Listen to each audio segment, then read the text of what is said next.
Sir. டியூஷன்ல follow பண்ற plan sheet மெத்தட கொஞ்சம் எக்ஸ்பிளைன் பண்றீங்களா சார்? கண்டிப்பா.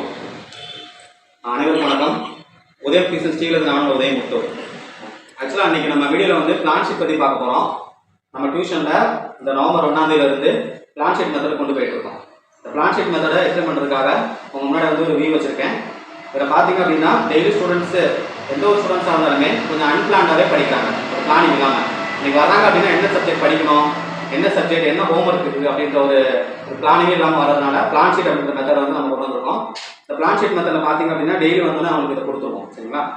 வரும்போது கொடுக்கும்போது என்ன பண்ணுவோம் அப்படின்னா, ஸோ அவங்களோட நேமு அந்த மாதிரி டீம் வைஸ் வந்து பிரிச்சிருக்கோம். அவங்க என்ன டீமில் வராங்க அப்படின்றத மென்ஷன் பண்ணிட்டு டுடே பிளான் ஃபார் எக்ஸாம்பிள் நான் கொடுத்துருக்கேன். இப்போ மேக்ஸில் வந்து ஒரு 30 மார்க்ஸு, சோசியல் ஒரு 20 மார்க்ஸ், மினிமம் வந்து 50 மார்க்ஸ். இது வந்து கேட்டகரி வைஸ் வச்சிருக்கோம். என்ன கேட்டகரி வைஸ்?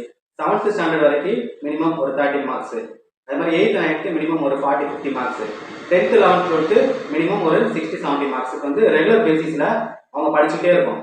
அப்போ தான் அவங்களால என்ன பண்ண முடியுது அப்படின்னா, ஸ்கூலில் இருக்கிற எக்ஸாம்லையோ இல்லை டியூஷனில் இருக்கிற எக்ஸாம்லையோ அவங்களால நல்லா ப்ரிப்பேர் ஆகி மார்க் வந்து ஸ்கோர் பண்ணுறதுக்கு இது ரொம்ப சப்போர்ட்டாக இருக்குது.